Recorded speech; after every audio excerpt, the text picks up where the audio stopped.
Fala, meus queridos, sejam bem-vindos a mais um episódio de podcast. Hoje eu tô com uma moça muito especial aqui do meu lado, mas antes de apresentá-la, queria dar um recadinho rápido para você que está precisando alavancar os seus resultados utilizando o digital, seja por meio da produção de conteúdo, podcasts, cursos online, tráfego pago, enfim. O que você estiver precisando, a gente consegue te ajudar. Então aponta o teu celular pro QR Code aqui em cima, fala com o nosso time aqui do Estúdio Soul, que a gente consegue te ajudar. Sem mais delongas, estou com uma moça aqui que é nossa cliente, é uma pessoa incrível que eu admiro muito, assim, desde que a gente se conheceu. Ela é empreendedora aí há 10 anos já são mais de 20 anos na área da contabilidade. Conseguiu tirar uma empresa do zero e já tiveram aí mais de 500 clientes ativos na carteira. Fundadora da Conta 2 Contabilidade e hoje já são mais de 20 colaboradores. E o mais importante, esposa do Roberto, mãe de 2 filhos lindos. É um prazer te receber, Lu. Obrigada. Luciana Coimbra com vocês aqui. Lu, eu queria que tu se apresentasse rapidinho, eu já quero emendar com a pergunta. Não sei se pra que área eu vou, mas eu vou começar assim. Por que tu decidiu empreender na tua vida? Bora lá. Primeiro eu vou começar me apresentando. Obrigada pelo convite, Rafa. Prazer participar do podcast, contribuir com todos que estão assistindo. Me chamo Luciana Coimbra, sou sócia da Conta 2, Contabilidade e Gestão, casada com o Roberto, 2 filhos lindos, né? Bruno, 11 anos, Luana, 8 anos. E por que decidi empreender, né? Por que decidimos empreender? Diante da necessidade, esses anos todos trabalhando com contabilidade, fui professora universitária por mais de 10 anos, mas o que é que a gente percebeu no mercado? Que faltava gestão, né. Então o grande problema das empresas não é contábil, e sim gestão. E com a gestão, com o olhar contábil, com o olhar societário, com o olhar tributário, aliado à gestão, a gente percebeu que os empresários conseguem ter melhores resultados. Legal. Né, então quando nós decidimos colocar contadores, que não era nem esse nome antes, era Cresceste, mas não soava tão legal, então em 2020, na época da pandemia, que a gente entrou no mercado digital, nós fizemos essa mudança de nome para soar melhor no mercado, né, então ficou Conta A2. Por que o A2? Porque é feito a 2 mãos, entre nós e o cliente, é uma parceria, né, de mão dupla, é uma via de mão dupla. E nós colocamos o escritório de contabilidade, a gente foca muito em gestão, porque o nosso foco é a gestão, Legal. né, e não entregar só a contabilidade. Massa demais. E tu viu, tu tinha conseguido ver esse gap no mercado mesmo sem você ser empreendedora, né? Porque hoje, como Sim. empreendedora e como empreendedor do lado de cá, eu continuo vendo que o principal gargalo das empresas é a gestão. Gestão de tempo, gestão de pessoas, de processos, tudo relacionado à gestão. E como é que vocês, como contadores, entram nessa questão da gestão? Pra entender. Pronto. Primeiro a gente sempre entra na maioria dos nossos clientes, nós entramos pela contabilidade.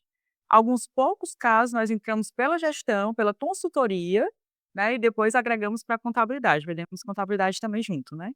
Mas os clientes que têm contabilidade, os clientes de médio porte, que realmente precisa de uma gestão, a gente entra com um olhar de gestão financeira, de gestão de caixa, de gestão de estoque, de gestão comercial, de gestão de pessoas. Ah, a gente tem expertise em todas as áreas? Não, mas pela formação do meu sócio, que é a administração, ele tem uma visão sistêmica muito grande, ele vai direcionando. Ah, ele não é bom no marketing, mas ele vê que ali tem um problema e detecta na verdade, indica uma parceria, Direciona. né, direciona. Ah, o problema no comercial, é um problema na produção, é um problema no produto. Então, por ter essa visão sistêmica, ele consegue agregar e direcionar o empresário para tomar as melhores Hum. decisões. Hoje tu, como vocês têm muitos clientes ativos e vocês estão dentro de muitas empresas, tu ainda consegue ver muitos gargalos que acontecem dentro dos negócios. Sim.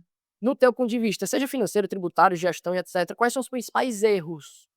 Tu que tá dentro, quais são os principais erros que as empresas cometem para acabar não sendo uma empresa saudável financeiramente? Primeiro erro que eu vejo é misturar as contas da pessoa física com a pessoa jurídica. Esse é o clássico, básico, que do menor ao maior ainda acontece, né? Do menor com mais frequência e do maior com menos. Mas eu acho que a premissa básica é separar o que é pessoa física da pessoa jurídica. Esse é um ponto.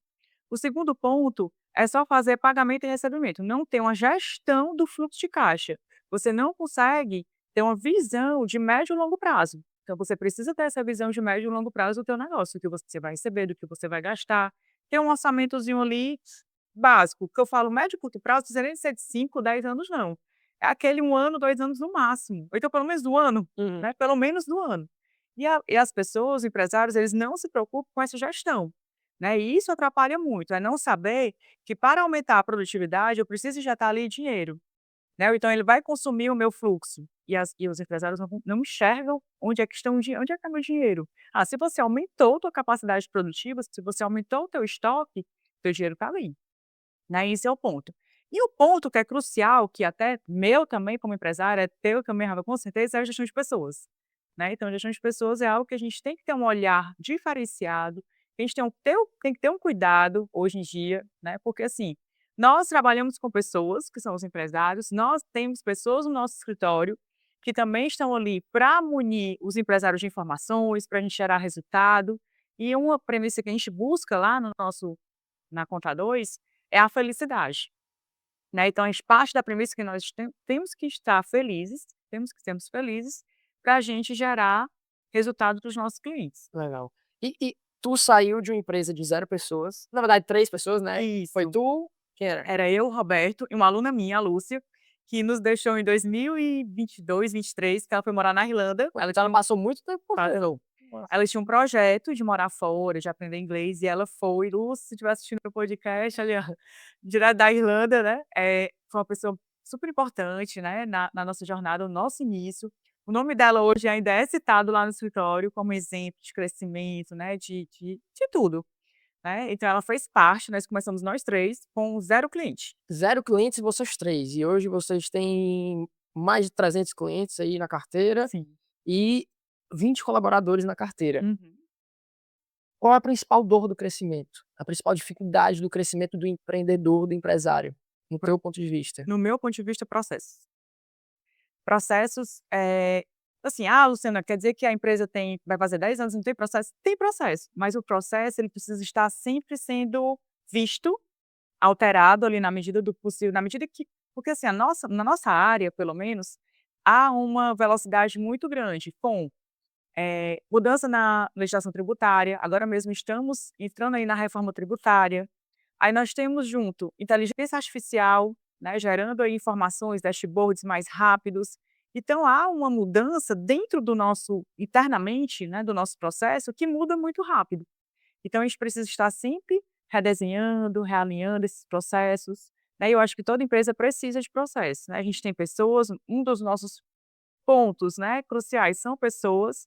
Pessoas não são eternas na nossa empresa, né, eu tinha a Lúcia lá no início, mas em 2023 ela foi para outro projeto, como tinha outras pessoas que já passaram e saíram, e assim vai ser, porque a Conta 2 vai existir sempre, mas as pessoas vão passar. Algumas vão ficar mais tempo, outras menos tempo, e faz parte, Sim. né, faz parte da jornada, faz parte de tudo. Mas a gente precisa ter os processos definidos, porque como vão passar várias pessoas, as pessoas que vão chegar precisam saber como é o nosso processo e a nossa cultura, Perfeito.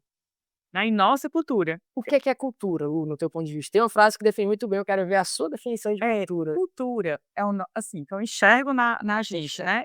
Primeiro vem dos sócios, da forma de trabalhar, da ética, da verdade, a gente prega muito a autogestão, né, porque a gente vem de empresas, a gente veio de empresas de grande porte, Roberto veio de capital empresa de capital aberto, passamos por várias empresas, eu passei por escritórios de contabilidade no início da minha jornada, né, então o que a gente buscava era pessoas que soubessem fazer autogestão, não é fácil. Total. Eu prego a mesma coisa aqui na empresa. Não é fácil, porque você tem pessoas que vêm de diversos escritórios, porque o nosso vem de outros escritórios de contabilidade, na sua maioria, né, quase 100%, e tem escritórios que tem lá o pontinho de bater 8 horas, de bater e fechar às 8 horas, a gente não tem isso. A gente não acredita que isso seja o melhor formato, né, a gente acredita na entrega, no resultado. Entregou o resultado, se você trabalhou de 9 às 5, né, ou precisou sair mais cedo hoje, mas no outro dia compensou, o que importa é o resultado. Legal. Então a gente preza muito a gestão. E a felicidade, como eu mencionei no início,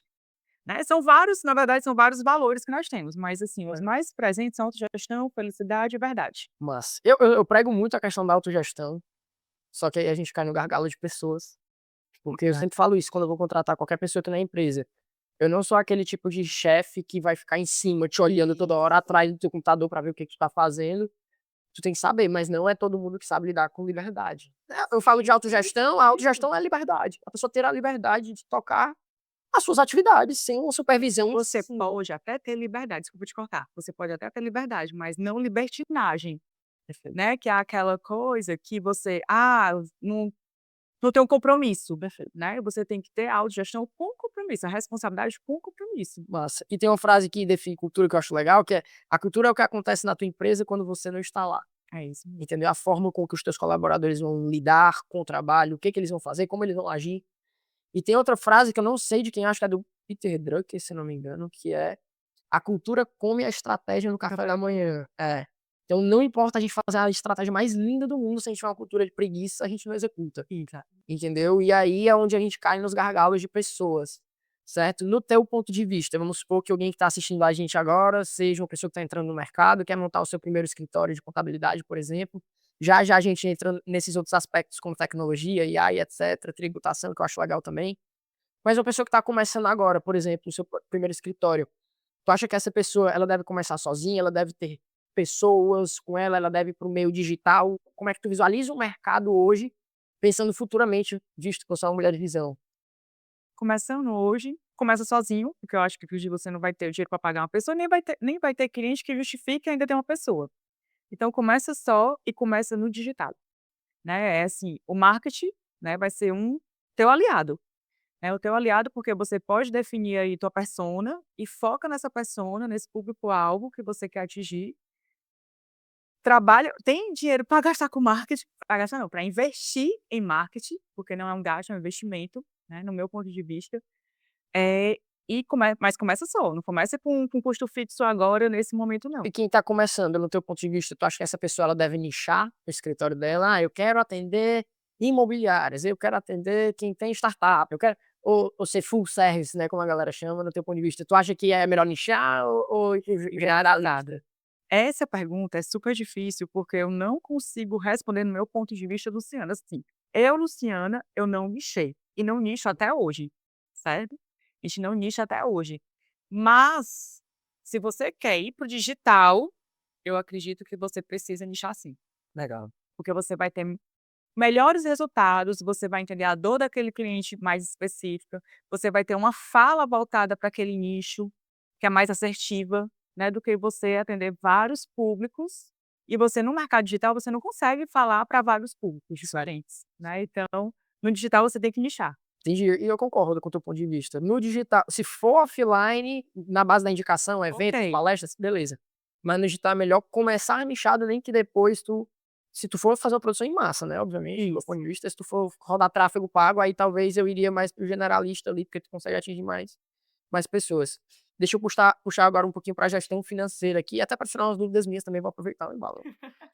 Eu vejo que tem muita empresa, inclusive empresas no mesmo segmento que elas trabalham o que a gente chama de trabalhar alavancado, né?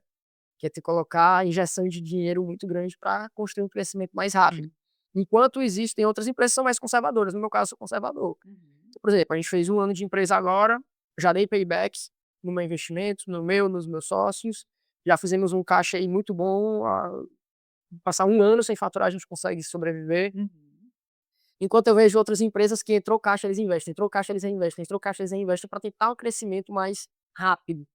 Só que eles ficam trabalhando na margem do risco. Uhum. Como é que tu visualiza isso financeiramente para uma empresa? O que essa empresa tem que construir ali um mínimo caixa de segurança, de emergência, que a galera chama de, sei lá, 2, 3 meses, 6 meses de custo fixo. Como é que tu visualiza uma forma de ter uma empresa saudável? Até a partir de que momento eu consigo começar, também é outra questão, né, já para emendar nessa pergunta, a partir de que momento, a partir de que caixa talvez, não sei se é essa pergunta, tu me corrija, Tá. eu como sócio consigo começar a sangrar um pouco mais a empresa para mim, como sócio, para eu poder colher os frutos da empresa também? Onde é que tem o limite ali da saúde ou não? Vamos lá, são várias perguntas, né? Numa só. Uma Vê se tu só. consegue qual corte e relembra aí no meio do caminho. Vamos lá. Se já está dando resultado, ótimo, né, isso já é um ponto super positivo, porque nem todo negócio, por 1 ano, não consegue nem se pagar ainda, né, isso é natural, né, o ponto de equilíbrio, né, que você consegue atingir, às vezes, dependendo do negócio, só com 1 ou 2, 3 anos, né. Alguns negócios realmente são mais rápidos, você consegue atingir logo, consegue ter o payback já rapidamente. Então, quando você tem essa alavancagem, esse payback rápido, ok, perfeito. Aí vamos lá. Indicação, sim, ter uma reserva de emergência, pelo menos de 3 meses, né. O que são essa reserva de emergência dentro da PJ? É você cobrir seus custos fixos, tá. De 3 a 6 meses é excelente, 3 meses é o ideal, 6 meses, sim, é o excelente. Teve isso, tem algo que eu preciso investir nesse momento no meu negócio para que eu possa alavancar ainda mais a minha receita, o meu faturamento? Não, não tem, então começa a sangrar, né. Você pode dividir, tem lá 3, 6 meses de reserva, mas está sobrando dinheiro. Não vou investir nada agora, porque eu já investi tudo, agora eu preciso retirar esse dinheiro que eu já investi. Começa a distribuir. Pode começar a distribuir para o sócio, não precisa deixar esse dinheiro guardado na PJ, até porque vale muito mais a pena investir na pessoa física do que na pessoa jurídica. É mais barato investir na pessoa física do que na pessoa jurídica, por conta de questões tributárias. Mesmo se for aquele investimentozinho no próprio banco ali, Não, se for renda fixa, renda ok. fixazinha. Ok, mas renda fixa a gente sabe que hoje até que não tá tão mal não, Tá né. Tá bom, mas assim, se você quiser partir para ações, né, enfim, outros investimentos ou até em outros negócios, faz pela pessoa física. Então, saudavelmente é eu ter 6 meses. Ah, Se tiver 6 6 meses, meses, excelente. se eu tiver 1 ano, tá ótimo, Não, pronto. curti mais. Então Aí você tem que até assim, avaliar se, compensa eu ter 1 ano de dinheiro parado só ali na renda fixa, entendeu? sim. Se eu não posso estar Se a renda investindo fixa tá boa, né. é, A questão é essa, que que o Brasil tá tão ruim que a renda fixa a renda tá fixa boa. tá, verdade, a renda fixa até é boa mesmo. Mas assim, será que não tem outros negócios que eu possa investir e potencializar?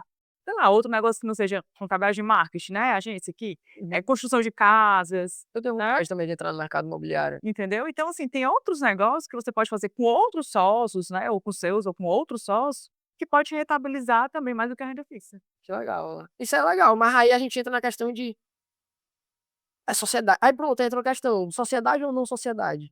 Ter sócios ou não ter sócios? Você que tá aí dentro de dezenas de empresas. Como é que tu visualiza? Porque como tu também entra na área da gestão, creio eu que tu deve ouvir tu também deve ter sua sessão psicóloga Sim. dos teus clientes, né. Demais. Então eles devem falar sobre sociedade, sobre problemas societários, sobre divisão de lucros, etcétera.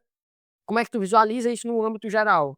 Ter sócio ou não ter sócio, no teu ponto de vista? Eu sei que é uma pergunta muito difícil, mas É difícil. Eu sou a favor de ter sócio.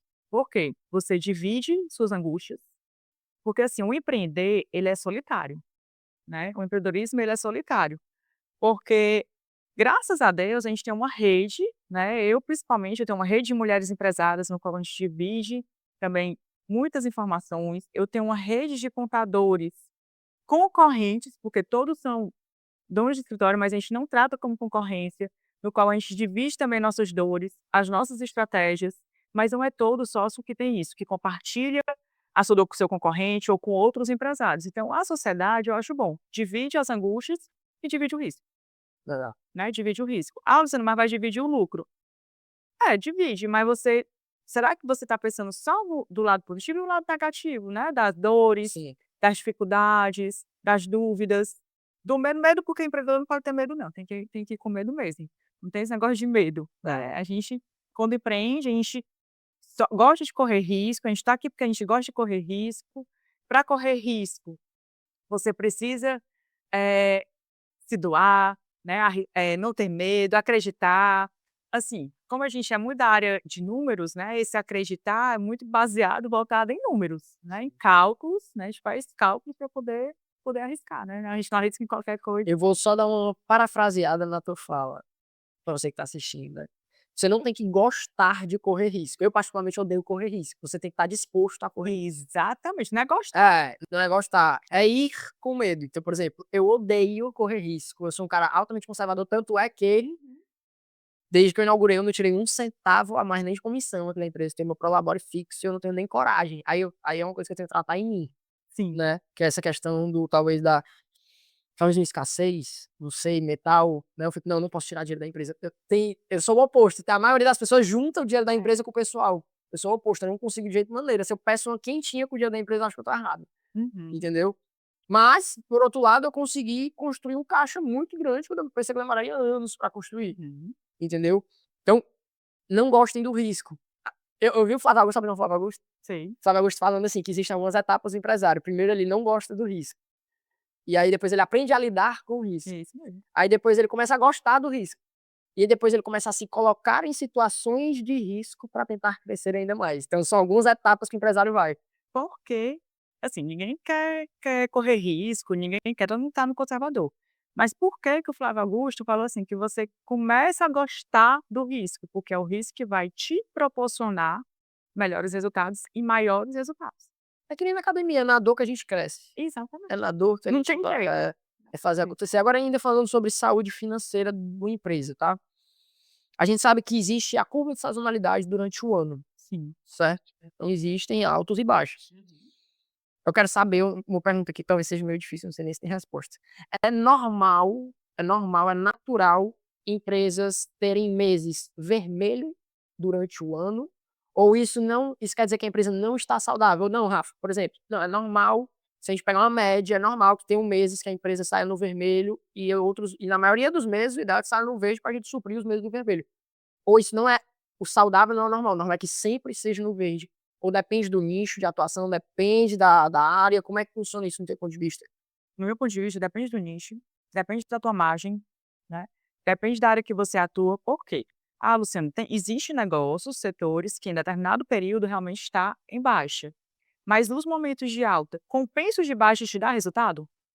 Porque isso tem que ser avaliado, né, e assim, você estar no vermelho não é algo interessante, né, ou seja, se você está no vermelho é porque nenhum ponto de equilíbrio está sendo pago, porque o ponto de equilíbrio é você ter receitas que cubram os seus custos e despesas, e zera, né, isso é o ponto de equilíbrio econômico, né, contábil. Ao ponto de equilíbrio que eu tenho já um valorzinho a mais, aí sim, ali eu já tenho a minha margem no qual eu posso tirar. Agora, se você tem empresa que está dando ali prejuízo e alguns meses positivo, mas que esse positivo não só empata o ano todo, aí você está trabalhando para não receber nada. Você virou um funcionário do seu negócio, recebe seu salário, Então você recebe o prolabore e pronto. E o risco que você corre, e o teu dor de tempo que cabeça. está ali investido, a dor de cabeça, aí tem que avaliar se aquele negócio realmente está valendo a pena ou não. Legal. Depende muito do modelo de negócio, né, no Depende, final das contas é meio difícil depende. falar dessa forma. É. Estava conversando com os meus sócios uma vez, eles falaram assim, que quase 70% do faturamento anual deles é em 3 meses do ano. É muita coisa, muito. Eles são indústria, então assim, Uhum. então 70% do faturamento do ano são em 3 meses do ano, né, o resto é meio que o lucro alto mesmo assim deles é em 3 meses. Então, nos outros meses eles não saem no vermelho, Pronto. tá, É, isso é importante. mas o boom maior da empresa é em 2, 3 meses do ano. E eu acho isso aí muito muito legal, muito desafiador, porque para o empresário ficar vendo isso, até ele entender a curva de sazonalidade, por exemplo, eu estou no meu primeiro ano, certo? Isso. Eu estou no meu primeiro não, pode falar disso. É uma felazinha. Por exemplo, no meu ponto de vista, aqui na empresa, por exemplo, como a gente está no nosso primeiro ano, a gente ainda não entendeu a curva de sazonalidade. Eu nem sei se tem, quando é, quais são os meses. Mas creio eu que tenha, como todo ano tem, certo? Como todo setor tem, seja maior, seja menor. Hum, Mas nesses primeiros momentos, que é quando a pessoa ainda está no primeiro caminhar da jornada, eu acho que é meio difícil a pessoa entender a curva de sazonalidade uhum. do período. Hoje, tu visualiza muito que existe uma diferença gritante na saúde de empresas de produtos e serviços, do teu ponto de vista? Ou é tipo assim, a base é a mesma? Ou não? Não. Tu conseguiu referir? Eu consegui. Existem margens maiores, menores, mas assim, não dá para especificar, porque depende muito do mercado. Porque, vamos supor, no têxtil, né, que a gente tem um nicho muito forte no têxtil. Existe uma margem padrão, vamos dizer assim, do mercado, né. Agora, se a gente for comparar com uma distribuidora, já é diferente. Então, como são produtos diferentes, margens diferentes por conta do negócio, serviço também, dependendo do serviço, tecnologia tem uma margem muito alta, né, então, depende. Depende do modelo de Depende do negócio. modelo, depende do serviço, do nicho. Legal. Agora falando sobre a questão tributária, certo? Para pessoas que estão começando um negócio, que creio eu que a maioria das pessoas que vão assistir a gente podem aprender com o que a gente está falando, são pequenas e médias empresas. A gente está passando por uma fase no Brasil muito difícil, hoje, no meu ponto de vista. Eu acho que toda semana ou a cada 15 dias a gente vê uma notícia nova sobre nova tributação ou alguma modificação, algum aumento, algum tributo, etc. Se eu fizer alguma pergunta pra tu não querer responder, não precisa responder, tá? Tá. Como é que tu visualiza essa questão da tributação para pequenas e médias empresas? Qual é a melhor forma da gente ninguém hoje pagar imposto, fato, certo? E eu também não tô a pergunta não é sobre sonegar imposto, Uhum. é sobre quais são as melhores estratégias para a gente como empresário conseguir talvez evitar um sócio a mais na empresa que é o governo, Sim. no teu ponto de vista, assim, é começar como um MEI, quando estiver chegando ou depois que chegar no nosso limite, aí a gente passa para um ME e etc. Como é que tu visualiza esse crescimento? A gente começa direto lá, se eu quiser ter colaborador, porque eu não sei se o MEI pode ter colaborador, para a pessoa que está dando start no negócio, como é que tu visualiza isso? Vamos lá. De fato, a nossa tributação no Brasil é desafiadora, né. O governo é um sócio, porque leva parte do nosso lucro. Quem está iniciando, dependendo do negócio, se não vá precisar de funcionários, contratar tantos funcionários, mas só um, aí dá para ser MEI e com limite, que é limite 6.750 mensal, né, porque é R$ 81.000 ano o limite do MEI, então te limita aí a esse faturamento ano, que é pouco, né, mas para quem está iniciando, dependendo do ramo, é um bom início, né, uma boa oportunidade de começar e não pagar tantos tributos. Ah, mas a minha realidade não é essa, eu já vou começar com faturamento maior, vou precisar contratar um funcionário maior do que um funcionário, é mais de um funcionário. Então aí você vai ser um ME ou EPP, dependendo do COPT. Qual é o regime de tributação mais adequado? Depende. Tudo depende, né, mas, de um modo geral, se inicia como Simples Nacional, né, que tem uma carga tributária menor, né, mais baixa comparada a lucro presumido e talvez a lucro real. Mas isso depende do momento do negócio, nem sempre o Simples Nacional vai ser a melhor opção. Parece ser simples, mas não é, né. Existem, por exemplo, médicos que iniciam no Simples, mas logo, logo ele sai para o lucro presumido, porque não compensa estar no Simples Nacional. E o que é que acontece no mercado? Existem muitos contadores que só querem fazer empresas do Simples Nacional, eles seguram os empresários para ficar no Simples, e o Simples nem sempre é a melhor opção. Mas por que que eles seguram os empresários a ficar no Simples? Porque as obrigações são mais simples, Entendi. É mais é fácil mais de cuidar. fácil, entendeu? Existe uma automação ali que você pode fazer, dependendo do segmento, para ser mais rápido, fluir mais rápido no Entendi. teu processo. Então, assim, existem empresas maiores também que os empresários têm um tabu de querer ficar no Simples Nacional. Gente, o Simples Nacional nem é tão simples, nem é tão barato, né, assim, o lucro presumido e o lucro real com estratégia, com uma boa contabilidade, né, que você tem uma contabilidade consultiva, que vai além realmente de calcular ali só o DAS, você vai ter economia tributária. Isso a gente pode provar, porque a gente teve vários casos no nosso escritório, no qual eram empresas do Simples, os empresários tinham medo de sair do Simples, porque achavam que ia pagar mais caro, mais tributos, e realmente, de fato, nenhum empresário, nem eu, nem você que está assistindo, quer pagar mais imposto do que realmente é devido.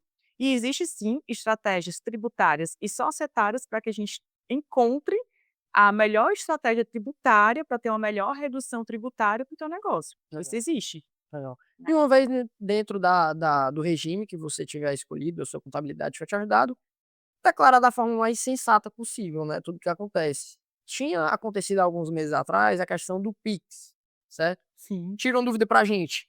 Hoje, o Pix ele é rastreável, o governo consegue encontrar a tua movimentação da tua empresa por meio do Pix e te cobrar esse imposto, ou apenas cartão de crédito?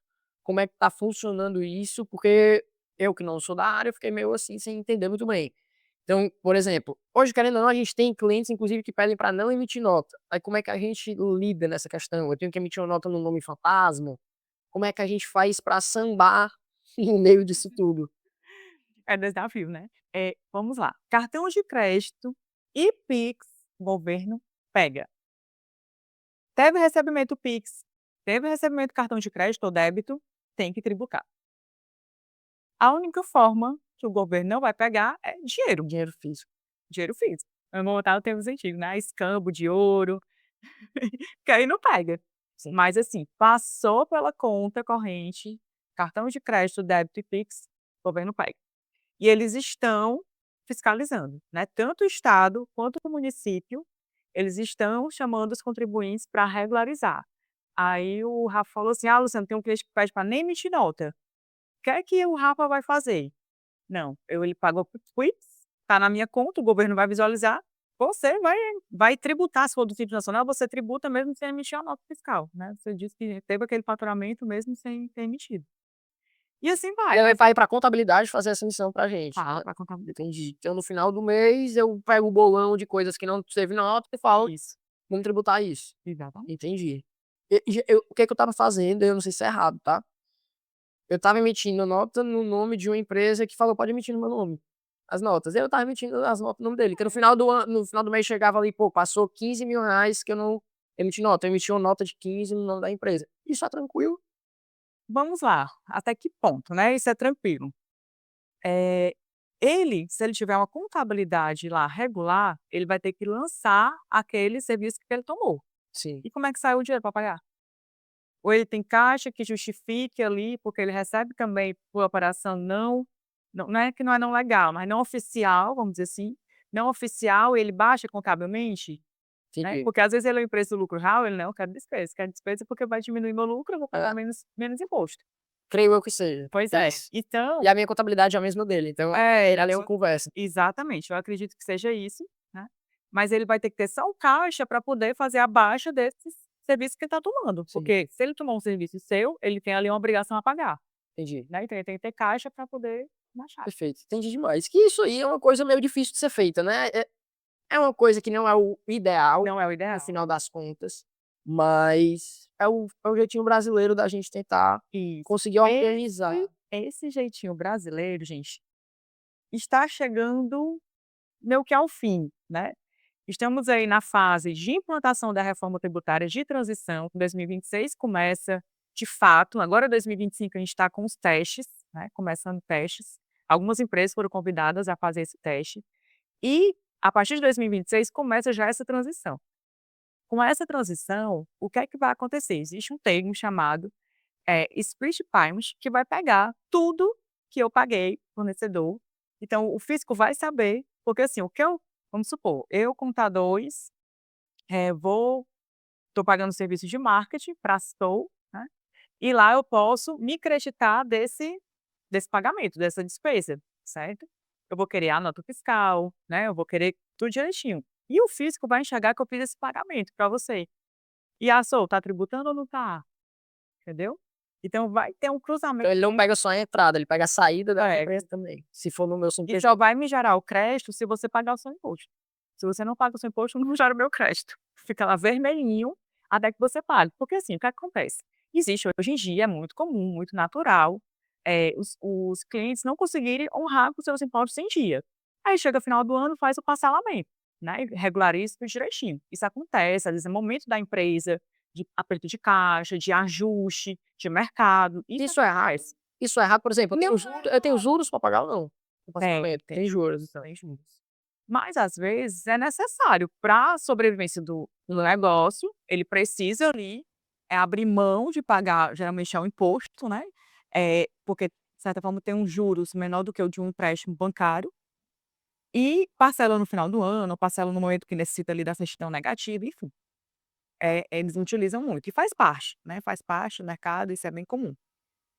Mas assim, vamos supor que o Rafa não pagou o imposto dele, e eu preciso do crédito. Lá vai aparecer meu crédito vermelho, só vou poder utilizar quando você pagar. Aí tu mesmo vai vir falar comigo: "Ei Rafa, vamos". Pois é, aí Aí vai gerar confusão entre o pessoal. eu nem sei como é que isso vai funcionar, gente, porque assim, será que a gente vai começar a escolher os fornecedores de piombo? É meio complicado isso, É. né, é meio complicado. Então, assim, a verdade é que o fisco, ele está cercando o contribuinte, né, seja pessoa física, seja pessoa jurídica. A gente já vai ter umas declarações pré-preenchidas que nem hoje a gente tem do imposto de renda, né, que a gente já entra lá com o GOB, já tem uma pré-preenchida, ou seja, o fisco já enxerga ali alguma coisa. Então, da pessoa jurídica vai ser da mesma forma, né. E a gente tem que ter cuidado, cada vez mais com o quê? Com a reforma tributária, a gente vai ter muito cuidado com gestão de caixa e gestão de estoque, né. A gente tem que ter muito cuidado, porque vai mudar preço, né, a gente vai ter que ajustar preço de produtos, de serviços, e no final das contas quem vai pagar é o consumidor final. Total, total. Hoje tu visualiza que a gente tá indo para não sei como é que vai funcionar a reforma tributária, mas tu falou que vai influenciar preço, vai influenciar tem que olhar o caixa, etcétera. Tu visualiza que talvez a gente, no cenário nacional, ou quem sabe no cenário internacional, estamos indo para algum tipo de crise econômica? Não sei se tu visualiza sobre isso, porque eu gosto muito de economia, eu estudo muito também sobre geopolítica. Então, pelo andar da carruagem, parece que o dólar está inflacionando muito, lembrando muito, certo? E aí vai respingar no Brasil em algum momento, porque o dólar é a moeda principal. E parece que a gente está indo meio que pra uma recessão, vir aí uma crisezinha, não sei se tu É. visualiza Eu isso. lembro no mestrado que eu li um livro, O Mundo em Cada Livre, não sei se você já leu, of Free Fall em inglês, que fala que o mercado, a economia, né, ela é cíclica, ou seja, a cada 7 anos a gente passa por esses altos e baixos. E eu acredito sim, que a gente ainda vem aí numa uma ressaca da pandemia, pós-pandemia, que era a gente está, na verdade, agora, assim, agora que eu falo a gente, todo o mercado, né, eh, moldando ali os seus resultados, e aí vem o governo, a interferência do governo, seja no Brasil, seja mundial, e claro que isso afeta, né, como você até mencionou antes, toda semana é a criação de um novo tributo, de uma nova taxação, isso prejudica muito, né, o mercado. E a grande questão frente ao internacional é a nossa credibilidade, né. Como é que os investidores estão enxergando o Brasil? E aí tem uma outra questão, os Estados Unidos, que é um país, China também, né, são países que têm um PIB muito alto, né, tem uma economia mais acelerada, passando também em crise, isso com certeza vai nos afetar. Então a gente tem que estar preparado aí para 2026, 2027, que eu acredito que não serão anos fáceis, né, economicamente. Porque a gente ainda tem aí, eleição também, né. Sim. Então acaba que ano de eleição também é um ano mais conturbado por conta das incertezas do Sim. mercado, quem é que vai vir, quem vai administrar o nosso país. E é sempre uma incerteza. E quem no final das contas, quem paga a conta é o empresário. Empresário, isso é verdade demais. Eu visualizo que a gente tá assim, sou um pouco mais pessimista. Uhum. Eu visualizo que a gente vai provavelmente passar por uma crise aí, principalmente com essas guerras novas que estão Também. pipocando, é um estralo para acontecer uma coisa muito ruim.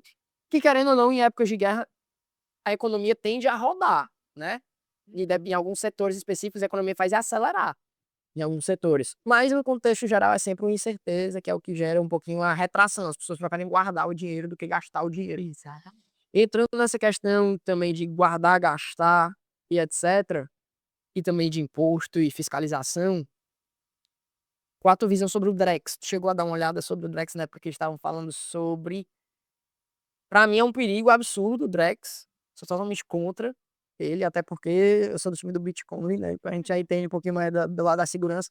Mas como é que tu visualiza isso? Tu tem alguma coisa pra falar sobre? Tu chegou a estudar sobre? Tu é sim também, né, só Não, na verdade, eu nem li muito, na verdade o meu sócio, ele até reservou, eu lembro que eu fiz a reserva de um domínio Drex, né, na internet para a gente poder trabalhar isso, mas eu confesso que eu não fui atrás de estudar, nem entendi nada do Drex, o Roberto com certeza sabe, né, se eu tivesse aqui ele ia falar.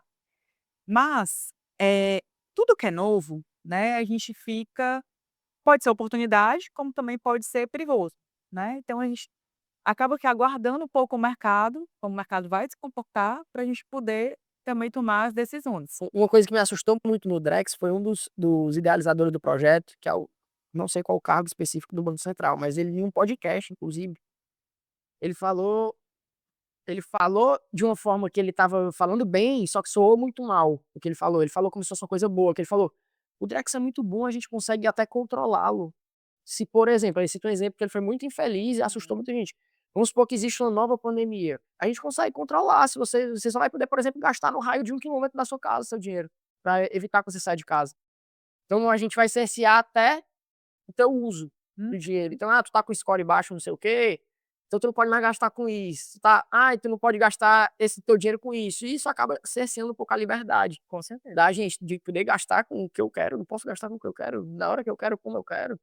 Pegar o teu dinheiro e falar: "Tu só vai poder gastar nessa região". Não sei se essa informação é verídica, saiu da boca de uma pessoa Sim. com credibilidade na área, mas no white paper, né, que a gente chama, no papel do projeto, tem escrito lá que eles podem que eles têm a possibilidade, que já aí abre um precedente muito grande, de fazer o controle desse dinheiro. Já sair desconto antes de você receber, você ser proibido de fazer determinados tipos de transação com determinado tipo de pessoa, entendeu? Isso, no meu ponto de vista, trava a economia. Total. Sem falar da liberdade econômica, né, Sim. que a gente perderia, mas trava a economia. Sim. Porque assim, de qualquer forma, o brasileiro, né, a gente tem um perfil, o brasileiro tem um perfil do endividado, né. Até que ponto isso é bom, até que ponto isso é ruim, né. Avaliando pessoa física em si, não é bom, né, óbvio, né, mas para o mercado, será que isso é necessário? Eu sei que no final das contas quem ganha dinheiro é banco, né, o banco no final também das contas quem ganha dinheiro é banco hoje em dia, né, especialmente com essa volatilidade aí do mercado. Pois é, e aí nessa questão do banco já eu vou entrar nessa questão no mercado cripto agora, não sei, a gente estava conversando há uns dias atrás sobre isso, eu não sei se tu estuda sobre ou não, mas enfim. No mercado cripto, tu tem a liberdade de tu fazer a transação de dinheiro e empréstimo, inclusive. Então, tu assume o papel de banco sem ser um banco, entendeu? E tu ganha os juros em cima dos teus empréstimos e tal, e a gente tem essa liberdade. E creio eu que seja por isso que o governo tenta tanto barrar, porque agora, semana passada, teve um novo imposto sobre rendimento cripto, Uhum. sobre Bitcoin, etc., que eu acho que é uma coisa muito perigosa a ser feita, e eu acho que tá acabando a janela da gente poder adotar isso, É verdade. certo? E que tá ficando caro, né, em relação a isso. Uhum. Vamos lá, deixa eu te perguntar. Hoje, creio eu, a maioria das pequenas empresas que eu converso, a galera não faz nem DRE, certo? O que é que uma empresa que, por exemplo, pô, tô montando uma empresa agora, não tenho condições de contratar uma contabilidade, porque, beleza, tem contabilidade que cobra ali R$ 300, R$ 500 por mês, mas a maioria é um pouco mais caro, né? Tem contabilidade de um salário, meu salário e tal. O que é que eu preciso, como empresário, ter gestão básica da minha empresa para eu conseguir construir uma empresa minimamente saudável? É entradas e saídas simples, assim, o que é que saiu, o que é que entrou, se deu lucro, se deu prejuízo, ou se eu tenho que ter um controle um pouco maior? Porque a DRE tem lá a parte dos fixos, dos variáveis e tal. Como é que tu visualiza isso? O que é o básico para eu fazer e conseguir construir uma gestão Básico. financeira saudável? Pronto. Básico. Fluxo de caixa e DRE. Ok. Fluxo de caixa, você verifica o que entrou e o que saiu, mas o que você tem a receber, o que você tem a pagar. Então, você consegue ali fazer uma gestão de fluxo de caixa de acordo com as datas. Tem datas que você recebe mais, às vezes tem datas que você tem mais saídas, então você consegue fazer essa administração melhor. E a DRE é porque vai te gerar o teu resultado econômico, né. "Ah, meu resultado, estou conseguindo lucrar? Qual a minha margem? Quanto é que está o meu minha margem de contribuição? Quanto é que estão meus custos de despesas fixas e as variáveis?". Então ali eu consigo verificar por período, né, mensal, semestral, anual. Então, básico mesmo seria o fluxo de caixa e DRE. Mas, legal. Deixa eu perguntar uma coisa que talvez tu vai ser, provavelmente você vai ser tendenciosa na sua resposta. Uma empresa que está crescendo e já que está grande, por exemplo. Quais são as vantagens, então não vou fazer de uma forma que fique tendencioso não. Quais são as vantagens e desvantagens da pessoa internalizar o setor financeiro dentro da empresa, no lugar de contratar uma empresa de contabilidade, no teu ponto de vista? Ah, tá. As empresas grandes, de grande porte, por que que elas internalizam a contabilidade? Porque existe um fluxo de informação muito maior, né, existe setor de faturamento, existe setor de contas a receber, de contas a pagar, eles utilizam o RP, né, ou Oracle, ou o ai meu Deus, esqueci o outro que é super é porque eu trabalhei muito com o Oracle, mas tem um outro que é muito melhor do que o Oracle. Enfim, RPs maiores, né, então eles centralizam as informações ali, às vezes tem até um setor de TI, geralmente as grandes empresas têm um setor de TI, porque eles customizam, porque esses sistemas acabam que não têm relatórios, né, vamos dizer assim, customizados para cada área. Então tem o setor da TI ali sempre junto para customizar. Então eles internalizam por isso. Agora por que que os pequenos e médios não internalizam? Porque é caro, né, é caro você ter hoje não existe um contador que seja bom em 3 áreas. Quais são as 3 áreas? Contábil, fiscal e pessoal, as áreas básicas, né, a gente ainda tem aí a questão societária, enfim. Mas você não existe um contador que seja bom nas 3 áreas. Então você pelo menos teria que contratar 2 a 3 aí profissionais para começar na tua contabilidade. É a questão da segurança, né, você contratando um escritório de contabilidade, você vai ter uma expertise de vários profissionais ali que pode te ajudar. Enxergam de também tem um olhar de fora que enxerga muita coisa que dentro não consegue visualizar, não consegue enxergar.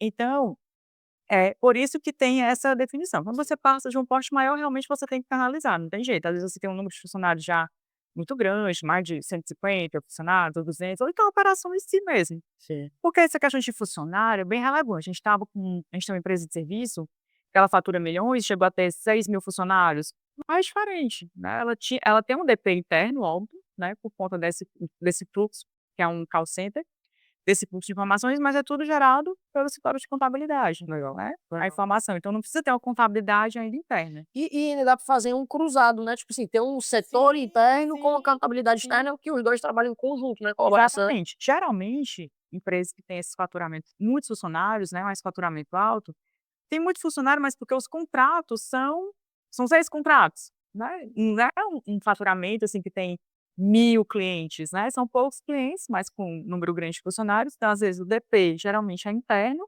e a gente processa, às vezes só alguma coisa do DP ou não, o processamento ocorre lá, e só vem o resumo para a gente contabilizar e fazer o restante, e toda a parte fiscal e contábil fica com a gente, né. Então depende muito da estrutura e também de cada E negócio. é legal que, querendo ou não, a contabilidade ela já tem os funcionários, já estão treinados, também tem a questão da inteligência externa, né, que a gente trabalha com outros setores, vocês trabalham com outras empresas de outros setores, com os formatos que podem pegar essa inteligência geral e trazer e aplicar dentro do negócio, né. Que Exatamente. muitas vezes o dono dentro do negócio, ele fica meio que míope, ele não consegue enxergar o externo. Uhum. E também de atualidades, né, tipo assim, as pessoas estão mais atentas da contabilidade, né, que respiram isso, que vê isso, as novas tributações, ao que vem por aí, etcétera.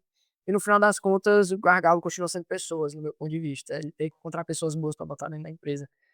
Falando sobre pessoas, como é que tu encarou o crescimento da empresa e conseguiu manter isso? Porque, por exemplo, a minha empresa aqui, te falei, a gente tem 1 ano agora de empresa, temos 7 colaboradores, e é difícil pra caramba. Chega pra uma respirada, né. É difícil pra caramba, é difícil pra É, caramba. não é E com 20 pessoas dentro do negócio, certo? E eu vou fazer uma provocação a mais, é que me disse se isso é impactante ou não, sendo mulher como líder ainda, né. Como é que tu enfrenta esse desafio? Quais são os pontos que um líder tem que ter, que um gestor de pessoas tem que ter, para conseguir gerir esse pessoal e não deixar esse pessoal sair do trilho, que é o mais importante. Porque tu falou de processos lá atrás, sim. mas o processo ele é importante, só que tem uma coisa que é muito, muito, muito mais importante que o processo, que é cumprir o processo. Porque o processo de desenhar é fácil, é só tu sentar e desenhar o processo. É O isso mesmo. difícil é tu conseguir cumprir o processo dentro do negócio. Como fazer isso como líder, exatamente? É, o difícil é você engajar, é fazer com que as pessoas comprem a sua ideia, né. Para as pessoas comprarem sua ideia, é claro que a Contadores começou lá com 3 pessoas, né, que a gente foi construindo o processo ao longo dessa jornada. A gente tem uma cultura que eu nem mencionei, mas é uma cultura do abraço ao cliente, no qual a gente tem uma atenção no atendimento, é um dos nossos diferenciais, e que isso acaba pegando no dia a dia mesmo, porque você tem lá os analistas têm que ir lá se lidar com a sua demanda, com as suas entregas, e além disso tem que ter o abraço no atendimento, porque a gente preza por isso, né, então é uma dificuldade sim, né, não estou dizendo que a gente tem uma gestão de pessoas 100% que nós não temos, Sim. porque é um desafio diário, né. Nós fechamos esse ano já uma parceria com o RH, ou seja, já temos um braço, né, um terceirizado de RH, no qual faz o programa de desenvolvimento de líderes, faz o treinamento com o time. A gente tem o Employee Experience, o que é isso? É um momento no mês, um dia no mês, no qual é trabalhado um assunto que usa dinâmicas com ele, que tem jogos, tem desafios, né, e eles ganham uns brindes ou tem um coffee break ali. A gente fortalece a nossa cultura, a gente tem um café com o time, uma vez por mês, né, o café com o time, a gente traz temas, eles trazem, na verdade, sempre são 2 que apresentam, pode ser um livro, pode ser um vídeo, um filme, no qual eles trazem para o nosso dia a dia, atendimento, valores, gestão do tempo, enfim, eles abordam vários temas, e esse é bom porque tem uma troca entre eles, entre nós, né. E nós temos os aniversários do mês, então tudo isso vai fortalecendo e vai engajando também esse time. Agora o desafio diário é fazer o que precisa ser feito, né, então a gente defende muito, tem que fazer o que precisa ser feito. Não tem Perfeito. essa, nós somos adultos, nós prezamos a autogestão, então aqui ninguém é menor de 18 anos, né, então precisa fazer o Que precisa que ser precisa feito. ser feito. Eu falo isso diariamente. A diferença da criança para o adulto é que a criança faz o que quer, o adulto faz o que precisa ser feito. Não tem gente, nós somos adultos, se a gente quer crescer, se a gente quer resultado, dói, né, dói, assim, a gente está aqui empreendendo em busca de quê? De realizar sonhos dos nossos colaboradores também, porque isso nos deixa muito felizes também, o crescimento deles. De verdade, né, e se a gente fala isso para eles, a gente quer ver isso, né, eles crescendo junto com a gente, crescendo no sentido profissional, no sentido pessoal também, cada um com na sua família, né, seu laço ali. E Faz parte tudo isso. e assim, e gerar, a gente gosta de ver o resultado que a gente gera dos nossos clientes. Você vê, Rafa, teve um cliente que entrou para a gente no ano que nós começamos, 2016, não logo no início, mas em 2016, que esse cliente ele trocava, fazia desconto de duplicatas. Ele não tinha caixa, né, então ele descontava duplicatas ali para poder conseguir sobreviver. E foi aí que nós entramos com a gestão, né, entramos com a gestão, né, é uma distribuidora, é até hoje nosso cliente. Eh, Só com o olhar de gestão de caixa, gestão de fluxo de caixa, gestão comercial, esse cliente hoje tem reserva, não desconta duplicata, obviamente, porque tem reserva, né? Tem reserva, tem caixa para investir, aumentou o seu faturamento e ver isso, ver esse resultado, é isso que nos move, Que massa. né? É isso que nos move, que deixa feliz. Outro caso foi finalzinho do ano passado. Uma cliente também muito querida, que entrou em 2016, tá, também tá até hoje. Ela não sabia onde é que estava o dinheiro. Ela viu que precisou começar a antecipar cartão de crédito, e ela nunca tinha feito isso. Sim. Ela meio que se desesperou, porque nunca precisou. E aí, ela procurou logo a gente, né, o Roberto principalmente, porque ele que, né, ele precisa participar dos próximos, né, podcasts para entrar com olhar aí de visão sistêmica, de gestão, enfim. Eh Eles identificaram, o Roberto identificou, analisou, ela tem acompanhamento, não é uma empresa que ela não tem conhecimento, não tem acompanhamento, não, ela tem acompanhamento, tem fluxo de caixa, tem DRE. Ele começou a analisar: o teu problema é isso, você aumentou a tua produção, né, aumentou a tua produção, teu dinheiro está lá no estoque, aumentou o teu estoque, obviamente, e você precisa gerar esse estoque". E ela lançou um desafio, paralelo a isso, ela lançou um desafio na empresa, no qual que se batesse a meta, os vendedores iam ganhar viagem, não sei o quê. É isso que Janeiro. é isso que a galera não percebe muitas vezes, de que o negócio é vendas, é tipo, é vender. É, vender. A galera se preocupa muito em: "Ah, pô, preciso fazer a melhor comida do meu restaurante, tem que ser o mais gostoso", de fato, não, precisa ser o que mais vende. Você tendo um produto bom, É o ideal, é o ó, ideal, agora você precisa mas aí a galera fazer. faz lá e faz nem muito de estoque. "Cadê meu dinheiro?" Tá aí no teu estoque, R$ 1.000.000 no teu estoque, tá parado. Aí, enfim, ela conseguiu, né, voltar o dinheiro e em janeiro, ela manda um áudio agradecendo. Aí isso sim que é felicidade pra gente, né.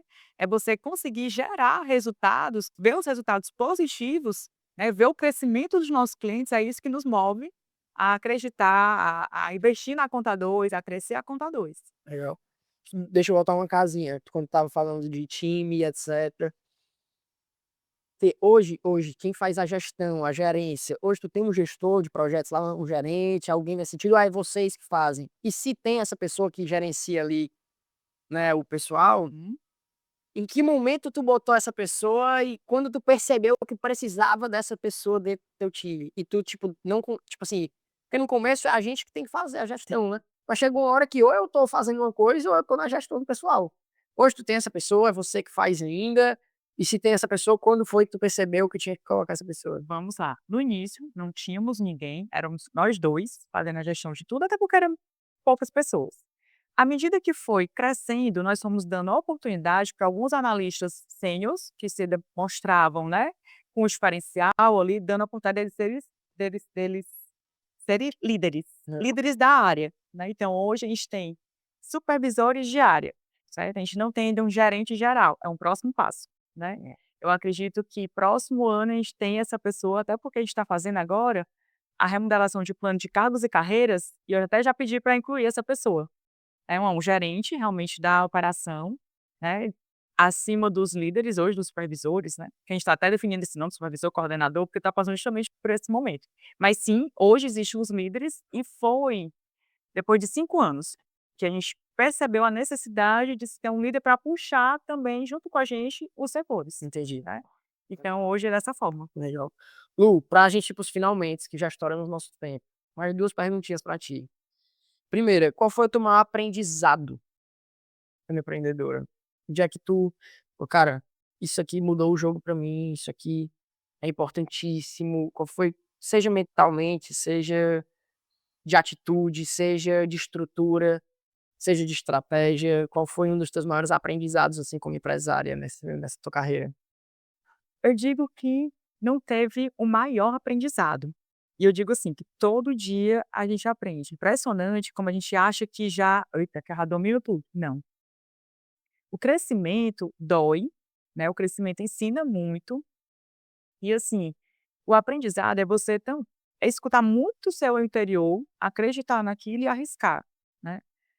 Tem coisas que vai dar certo, tem coisas que vai dar errado, mas não desistir, né, seguir além, né, segue além, porque se você tem foco, se você tem um propósito definido, você vai conseguir atingir os seus resultados, né. Então eu não digo que foi só um aprendizado, porque todo dia. A gente pensa que tá livre, assim, de Dor de problemas, de dor de cabeça, aí vem ali: "Não, tá aqui mais um". mas o Não papel do empresário é existe. apagar incêndio, o papel do Não empresário existe empreender sem ter dor de cabeça, sem ter desafios, não existe. sem ter noites em claro, Não existe. ansiedade, Não. falta de apetite.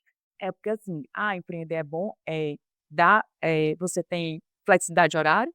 Tem flexibilidade de horário, mas só quem fica ali para entrega até 2h, 3h, 4h, sábado, domingo, feriado, é só quem empreende. É só quem empreende. E antes de eu empreender, eu sempre fui autônomo, né, então Uhum. pensei que ser autônomo era empreender.